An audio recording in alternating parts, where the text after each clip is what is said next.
Assalamualaikum warahmatullahi wabarakatuh. Perkenalkan, nama saya Putri Saya. Dalam kesempatan ini, saya akan mempersembahkan sebuah monolog yang berjudul Juru Pengantin. Cerita ini merupakan salah satu legenda dari Kabupaten Cilacap, tepatnya di Karangpucuk.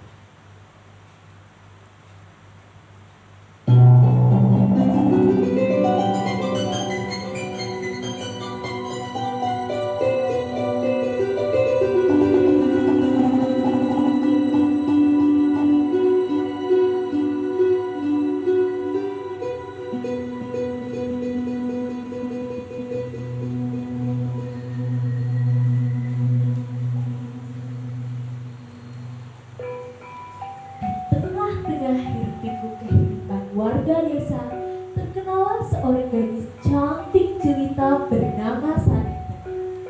Parasnya yang jelita dan lembut hatinya menjadikan Sarita sebagai bunga desa. Suatu hari, Sarita diajak bapak dan ibunya pergi ke ladang untuk menanam. Sambil bekerja, ibunya berkata, "Sarita anakku, kamu adalah seorang gadis yang sudah cukup umur. Mengapa tidak mau menikah? Ibu takut kamu menjadi perawan tua, nak." Mendengar perkataan ibunya, Sarita hanya tersenyum. Kabar mengenai Sarita tersebar dari mulut ke mulut hingga terdengar oleh pemuda bernama Sutawinata. Ia adalah pemuda yang baik, sikapnya santun terhadap orang lain. Akan tetapi, Sutawinata memiliki wajah yang buruk rupa.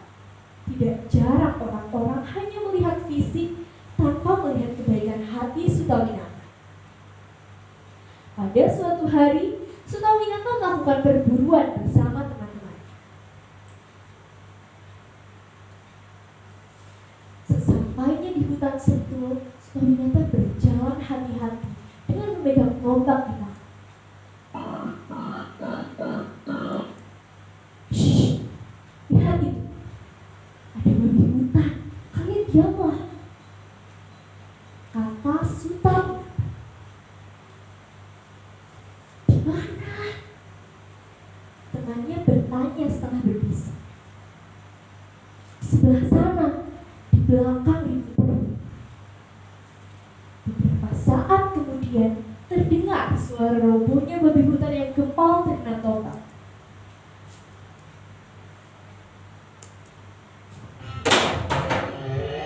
Sutawinata membidik tepat pada tubuh babi hutan itu.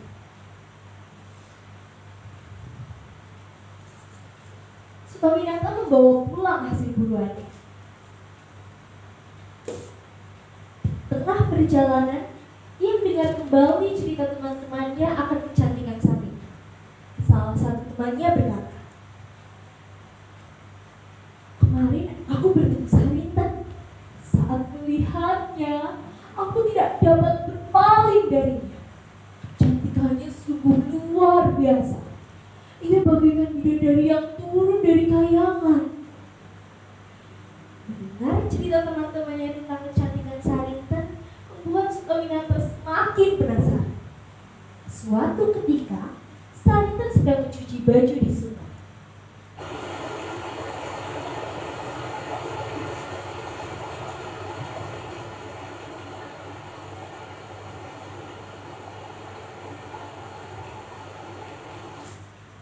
Tanpa diketahui Sarita, ada sepasang mata di balik semak-semak sedang mengamati.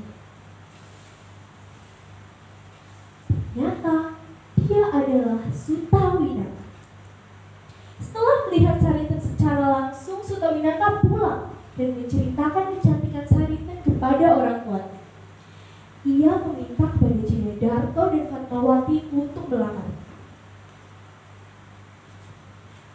"Bapak, Ibu, tolong lamarkan Sarita jadi istriku. Dia sangat cantik. Aku menyukainya," pinta Sutawinata dengan sedikit tersinggung malu. menyayangi anak sematawayangnya, Jayadarto dan Fatmawati lalu melamar Sarita. Keluarga Sarita menyambut Sukawinata dan keluarganya dengan ramah. Kedua keluarga menyetujui lamaran Sarita dan Sukawinata. Dipanggillah Sarita oleh orang tua. Sarita, bapak dan ibumu telah menerima lamaran dari keluarga Jayadarto. Oleh karena itu, kamu harus menikah dengan Sukawinata. Dengan kelembutan seorang ibu, Sarinah mengatakan keputusan besar itu kepada Sarita. Sarita termenung. Dalam hatinya, ia menolak lamaran itu karena dia mengetahui bahwa Sukawinata adalah seorang pemuda yang buruk rupa. Karena tidak menyukai Sukawinata, Sarita belum dapat memberikan keputusan. Bagaimana ini? Aku tidak menyukai Sukawinata. Ia memang baik, tetapi ia buruk rupa. Aku menginginkan sosok suami yang tampan. Aku tidak bisa menikah dengan dia. Orang tua Sarita terus membujuknya agar mau menerima lamaran Sukawinata.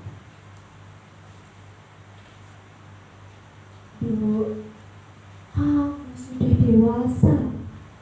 Kamu harus segera menikah. Apalagi bapak dan ibumu ini sudah tua, sudah tidak dapat bekerja keras. Sebentar lagi, mungkin Tuhan yang Maha Kuasa akan memanggil kami. Kamu harus sudah berkeluarga supaya ada yang melindungimu dan menemanimu sepeninggal bapak ibu nanti.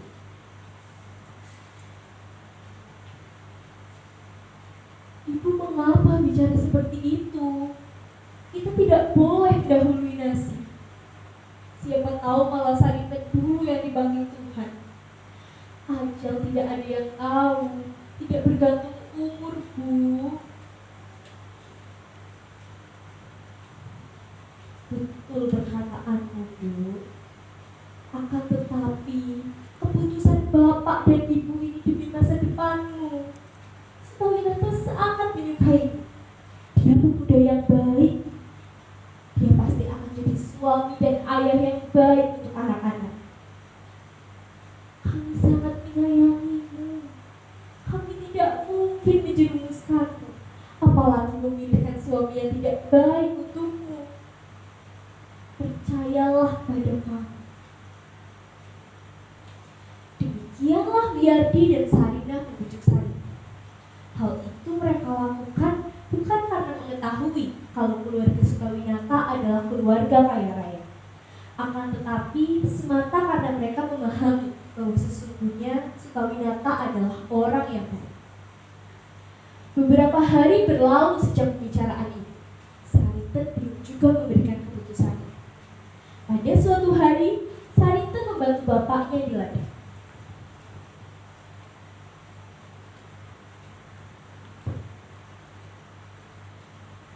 Ketika mereka sedang sibuk menanam jagung, tiba-tiba bapak Sarita diserang babi hutan yang turun dari hutan tersebut. Ia melihat bapaknya bergulat dengan babi hutan yang menyerang tanpa ampun. Sarita bersembunyi dan berlari di balik pohon.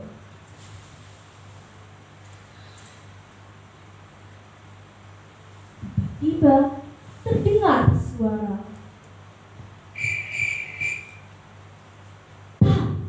Patahlah tali babi hutan itu. Mungkin karena kesakitan, babi hutan itu lari masuk ke dalam hutan. Bapak Sarita telah terkapar lemas akibat koyakan babi hutan itu. Sarita lari mendekati bapaknya yang terkapar berlumuran darah. Dipeluknya erat-erat sambil menangis dan berteriak minta tolong.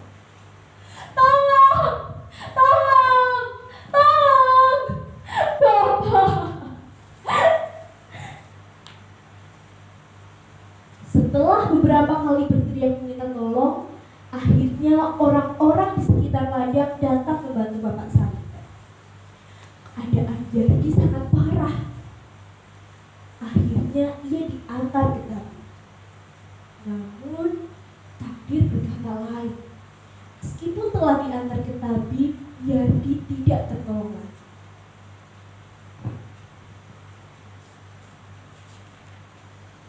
Sarinah dan Sarinten sangat bersedih atas kepergian Yardi.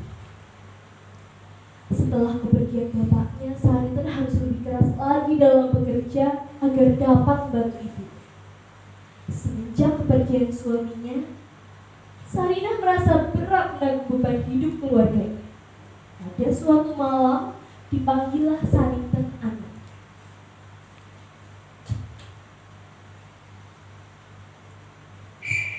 Sarinten, sini dulu, ibu mau bicara. Semenjak ditinggal bapakmu, ibu merasa hidup kita semakin berat. Kita harus bekerja semakin keras. Padahal ibu juga sudah tidak muda lagi. Ibu juga kasihan padamu. Karena bekerja keras sekarang kamu semakin kurus. Oleh karena itu, Dok, cepatlah kamu menikah dengan Sutawinata. Dan tidak ada yang membantu dalam bekerja. Pinta Sarinah yang terlihat semakin rentah dimakan usia dan kerja keras. Sarinah telah memahami akan hal ini. Ia juga merasa kasihan dengan perjuangan ibunya dalam memenuhi kebutuhan hidup dan menggantikan pekerjaan bapaknya di sawah dan ladang. Sarinah memang anak yang berbakti. Ia mau menuruti permintaan ibunya dengan syarat yang ia ajukan. Ibu, saya mau menikah secepatnya. Asalkan Sutawinata dapat mencari dan menangkap babi hutan yang telah menyerang Bapak. Disampaikanlah syarat dari Sarinten kepada Sutawinata.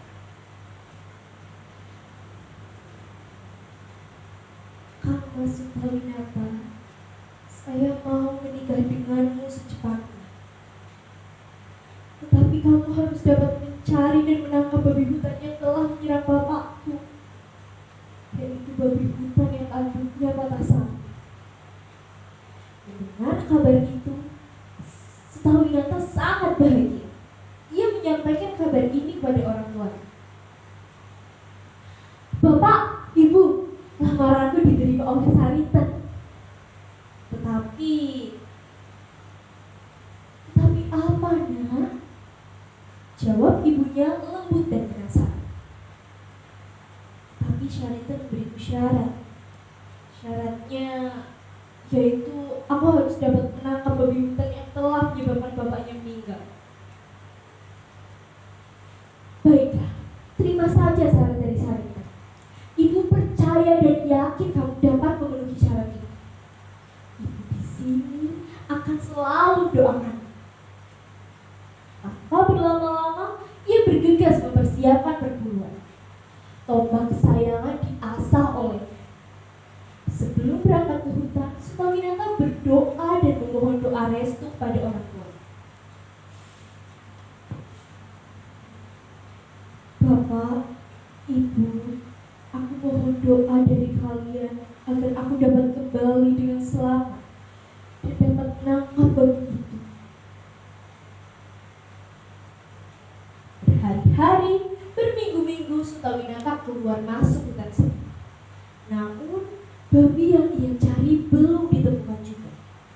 Sutawinata tidak patah arang. Ia terus mencari babi itu. Akhirnya, usaha Sutawinata membuahkan hasil. Sutawinata menemukan babi hutan yang ia cari. Dengan tombaknya, Sutawinata beraksi. Tidak lama pergulatan antara pemburu dan yang diburu berlangsung, hingga terbunuhlah babi hutan penyebab kematiannya Bapak Sarinten. Mendengar kabar itu, lega hati Sarinten. Ia pun menepati janjinya, meski di dalam hati ia masih belum bisa menerima Sutawinata. Hajat besar keluarga Jayadarto berlangsung. Belum 40 hari Sutawinata dan Sarinten menikah, mereka pergi ke ladang. Sutawinata selalu meraih Sarinten. Sayangku, hari ini kamu cantik sekali. Kamu tahu tidak perbedaanmu dengan jagung itu? Tidak. Kamu dan jagung-jagung itu sama manisnya. Sarita kemudian berlari menuju Curug. Sutawinata mengikutinya di belakang. Karena ingin cepat-cepat menghindari Sutawinata, ia tidak sadar jika di tengah curug ada sumber air yang dalam. Tiba-tiba terdengar suara. Sarita terpleset masuk ke dalam sumber air di bawah air terjun. Ah, Sarita! Sutawinata menjerit histeris. Ia lalu melompat karena ingin menolong istrinya. Tapi malangnya, ia malah ikut tenggelam. Setelah terjadinya peristiwa tersebut, tempat itu akhirnya diberi nama Curug Pengantin. Semenjak kejadian itu, masyarakat desa Babakan jadi takut mandi, mencuci baju dan mengambil air di curug itu. Jayadarto, bapak Sutawinata, tidak dapat melupakan kejadian tersebut.